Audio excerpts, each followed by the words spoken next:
श्री शिवाय नमस्तुभ्यम। 10 जुलाई योगिनी एकादशी के दिन इन 3 पवित्र पेड़ों को श्रद्धा से छूकर आ जाना। ऐसी मान्यता है कि भगवान विष्णु की कृपा से रुके हुए कामों में गति, आर्थिक उन्नति के शुभ योग और घर में सुख समृद्धि का आगमन होने लगता है। लेकिन ठहरिए, इस दिन सबसे बड़ी गलती क्या होती है जानते हैं? ज्यादातर लोग इन पेड़ों के दर्शन तो कर लेते हैं, लेकिन सही विधि और सही भावना नहीं जानते। इसीलिए वे इस पावन दिन के आध्यात्मिक महत्व का पूरा लाभ नहीं उठा पाते। आज की इस वीडियो में मैं आपको बताऊंगा वे 3 पवित्र पेड़ कौन से हैं, उन्हें किस समय स्पर्श करना शुभ माना जाता है, उनके पीछे क्या धार्मिक मान्यता है और भगवान विष्णु से कौन सी प्रार्थना करनी चाहिए। इसलिए इस वीडियो को अंत तक जरूर देखिए, क्योंकि हो सकता है कि इस योगिनी एकादशी आपको ऐसी जानकारी मिले जो आपके जीवन में नई आशा, सकारात्मक सोच और शुभ शुरुआत का कारण बन जाए। दोस्तों, सबसे पहले बात करते हैं उस पवित्र वृक्ष की जिसका नाम सनातन धर्म में सबसे अधिक श्रद्धा के साथ लिया जाता है, और वह है पीपल का वृक्ष। योगिनी एकादशी के दिन यदि किसी एक वृक्ष का विशेष सम्मान करने की बात की जाए तो बहुत से लोग सबसे पहले पीपल का नाम लेते हैं।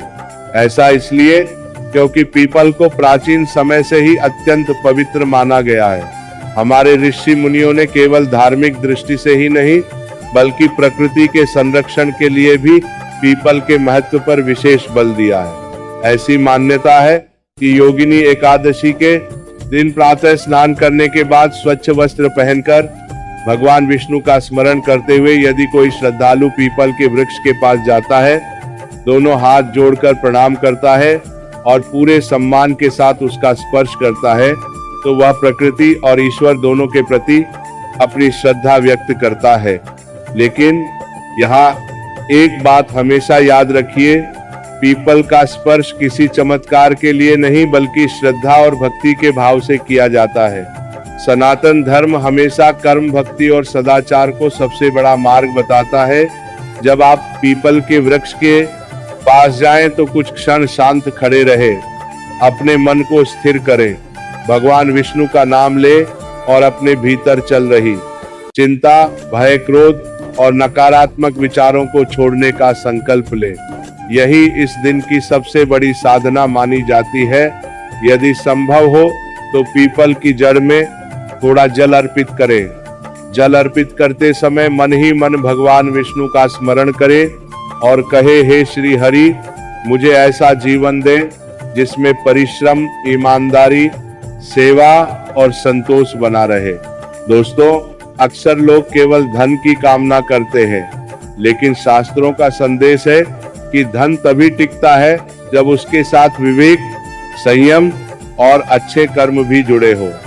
इसीलिए योगिनी एकादशी पर पीपल के सामने केवल धन नहीं, बल्कि सद्बुद्धि और सही निर्णय लेने की शक्ति भी मांगनी चाहिए। ध्यान रखिए, पीपल के वृक्ष को कभी नुकसान न पहुंचाएं, उसकी शाखाएं न तोड़े, पत्ते बिना आवश्यकता न तोड़े और उसके आसपास गंदगी बिल्कुल ना फैलाएं। प्रकृति का सम्मान करना भी ईश्वर की पूजा का ही एक रूप माना गया है। ऐसी मान्यता है कि जो व्यक्ति इस दिन पीपल के नीचे कुछ समय बैठकर भगवान विष्णु का नाम जपता है, उसका मन शांत होता है और वह अपने जीवन के प्रति अधिक सकारात्मक दृष्टिकोण विकसित करता है। याद रखिए दोस्तों, योगिनी एकादशी हमें केवल पूजा करना नहीं सिखाती, बल्कि यह भी सिखाती है कि प्रकृति के प्रति सम्मान, अच्छे कर्म, सेवा और विनम्रता ही सच्ची समृद्धि का आधार है। इसलिए जब भी आप पीपल के वृक्ष के पास जाएं, जल्दबाजी में केवल स्पर्श करके वापस ना लौटे। कुछ पल रुकिए, भगवान का स्मरण कीजिए, अपने माता पिता और परिवार के मंगल की कामना कीजिए और फिर जीवन में ईमानदारी से आगे बढ़ने का संकल्प लेकर लौटिए।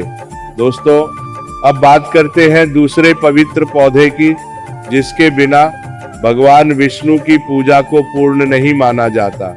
यह पवित्र पौधा है तुलसी। सनातन परंपरा में तुलसी को केवल एक औषधीय पौधा नहीं, बल्कि अत्यंत पूजनीय माना गया है। इसीलिए लगभग हर वैष्णव घर में तुलसी का पौधा लगाया जाता है।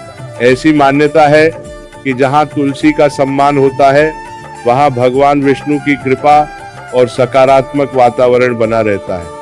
योगिनी एकादशी के दिन यदि आपके घर में तुलसी का पौधा है तो सुबह स्नान के बाद सबसे पहले तुलसी माता को प्रणाम करें।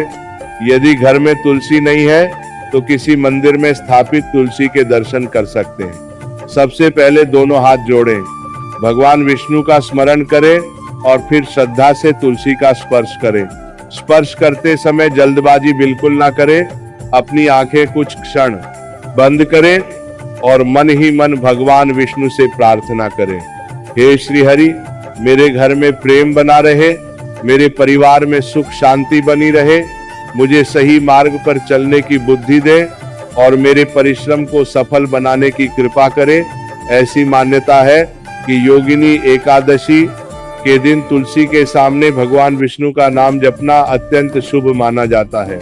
यदि आप नमो भगवते वासुदेवाय मंत्र का श्रद्धा से कुछ समय जप करें तो इससे मन एकाग्र होता है और भक्ति का भाव बढ़ता है। दोस्तों, बहुत से लोग एक बड़ी गलती कर देते हैं, वैसे काम की बड़ी केवल अपनी इच्छाओं की लंबी सूची भगवान के सामने रख देते हैं, लेकिन कभी उनका धन्यवाद नहीं करते। इसलिए जब भी तुलसी के सामने जाएं, केवल मांगे ही नहीं बल्कि भगवान का धन्यवाद भी करें कि उन्होंने आपको स्वस्थ शरीर, परिवार और कर्म करने का अवसर दिया है। योगिनी एकादशी हमें यह भी सिखाती है कि समृद्धि केवल धन से नहीं आती। यदि घर में प्रेम, विश्वास, स्वास्थ्य और संतोष है तो वही सबसे बड़ा धन है। इसीलिए तुलसी के सामने केवल पैसों की नहीं बल्कि अच्छे संस्कार, अच्छी सोच और परिवार की खुशहाली की भी कामना करें। एक और बात का विशेष ध्यान रखें, तुलसी का पौधा अत्यंत पूजनीय माना जाता है, इसलिए उसके पास गंदगी ना करें, उसे नुकसान ना पहुंचाएं और बिना आवश्यकता उसकी पत्तियां ना तोड़ें। श्रद्धा का अर्थ केवल पूजा करना नहीं बल्कि उसकी देखभाल करना भी है। कहा जाता है कि जब व्यक्ति भक्ति के साथ सेवा और अनुशासन को जोड़ देता है तब उसके जीवन में सकारात्मक परिवर्तन आने लगते हैं। यही योगिनी एकादशी का वास्तविक संदेश है।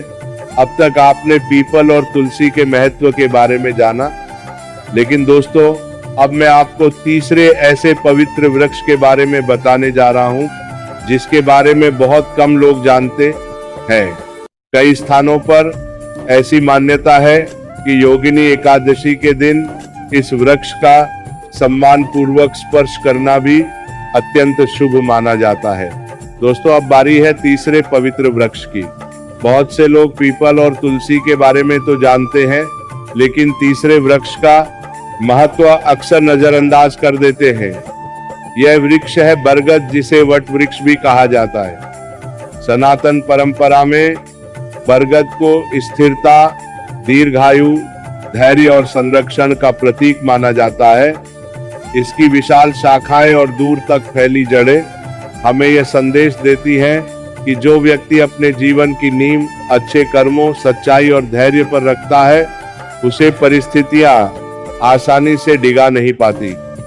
ऐसी मान्यता है कि योगिनी एकादशी के दिन यदि आप सुबह स्नान करके भगवान विष्णु का स्मरण करते हुए बरगद के वृक्ष के पास जाएं, दोनों हाथ जोड़कर उसे प्रणाम करें और श्रद्धा से उसका स्पर्श करें, तो यह प्रकृति के प्रति सम्मान और ईश्वर के प्रति कृतज्ञता का भाव व्यक्त करने का एक सुंदर तरीका माना जाता है। लेकिन दोस्तों, यहाँ एक बात हमेशा याद रखिए, बरगद का महत्व केवल इसीलिए नहीं है कि वह एक बड़ा वृक्ष है, बल्कि इसीलिए भी कि वह वर्षों तक असंख्य जीवों को आश्रय देता है। पक्षी, गिलहरियां और अनेक जीव उसके सहारे अपना जीवन बिताते हैं। इसलिए इस वृक्ष का सम्मान करना हमें यह भी सिखाता है कि हमें अपने जीवन में दूसरों का सहारा बनने का प्रयास करना चाहिए। जब आप बरगद के पास खड़े हो तो जल्दबाजी ना करें, कुछ क्षण शांत रहें, अपने मन की अशांति को शांत होने दें, भगवान विष्णु का नाम लें और मन ही मन प्रार्थना करें, हे श्री हरि, मुझे धैर्य दें, सही निर्णय लेने की बुद्धि दें, मेरे परिवार पर अपनी कृपा बनाए रखें और मुझे ऐसे कर्म करने की प्रेरणा दें जिनसे मेरा और दूसरों का कल्याण हो। यदि संभव हो तो वृक्ष के आसपास सफाई रखें, कोई प्लास्टिक या कचरा दिखाई दे तो उसे उचित स्थान पर डाल दें। यही प्रकृति की सच्ची सेवा है। केवल पूजा करने से अधिक महत्व उसके संरक्षण का भी है। दोस्तों, योगिनी एकादशी हमें एक गहरा संदेश देती है। समृद्धि केवल धन से नहीं बल्कि अच्छे विचार, अच्छे कर्म, स्वस्थ संबंध और प्रकृति के प्रति सम्मान से आती है। जब व्यक्ति इन सभी बातों को अपने जीवन में अपनाता है, तभी उसका जीवन वास्तव में संतुलित और सुखमय बनता है। अब आपने तीनों पवित्र वृक्षों पीपल, तुलसी और बरगद के महत्व के बारे में विस्तार से जान लिया, लेकिन अभी वीडियो समाप्त नहीं हुई। अब सबसे महत्वपूर्ण बात जाननी बाकी है।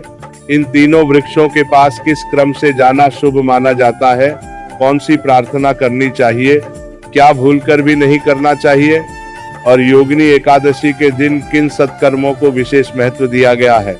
दोस्तों, अब तक आपने तीनों पवित्र वृक्षों पीपल, तुलसी और बरगद के बारे में विस्तार से जाना, लेकिन अब सबसे महत्वपूर्ण प्रश्न यह है कि योगिनी एकादशी के दिन इनके पास कैसे जाएं, क्या करें और क्या ना करें। सबसे पहले सुबह जल्दी उठें, स्नान करके स्वच्छ वस्त्र पहने, यदि संभव हो तो हल्के पीले, सफेद या साफ सुथरे वस्त्र धारण करें। इसके बाद भगवान विष्णु का स्मरण करते हुए अपने घर से निकलें। सबसे पहले पीपल के पास जाएं, दोनों हाथ जोड़कर प्रणाम करें, मन को शांत रखें। यदि अनुमति और व्यवस्था हो तो थोड़ा सा जल अर्पित करें, फिर श्रद्धा से वृक्ष का स्पर्श करें और कुछ क्षण भगवान विष्णु का नाम लें। वहां शोर शराबा ना करें और वृक्ष को किसी प्रकार की हानि ना पहुंचाएं। इसके बाद तुलसी के पास जाएं। यदि घर में तुलसी है तो वहीं पूजा करें, यदि मंदिर में है तो वहां श्रद्धा से दर्शन करें।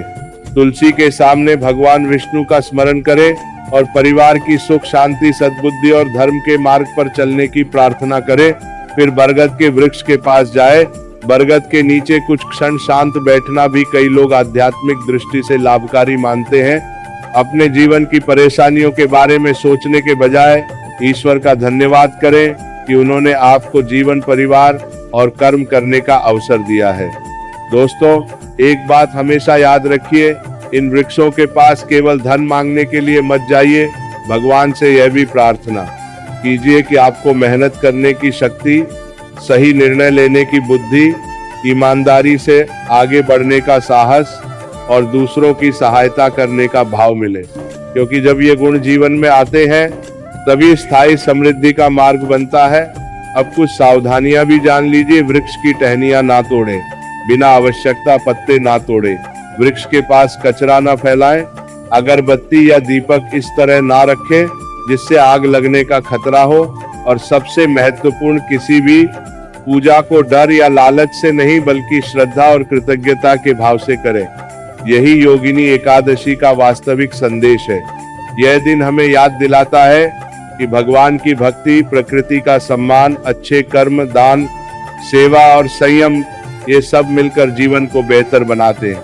दोस्तों, यदि आप इस योगिनी एकादशी पर इन तीनों पवित्र वृक्षों का सम्मान करते हैं, भगवान विष्णु का स्मरण करते हैं और अपने जीवन में अच्छे कर्मों का संकल्प लेते हैं, तो यही इस पावन दिन की सबसे बड़ी साधना मानी जाती है। यही इस आप योगिनी एकादशी पर यही इस पावन दिन की सबसे बड़ी साधना मानी जाती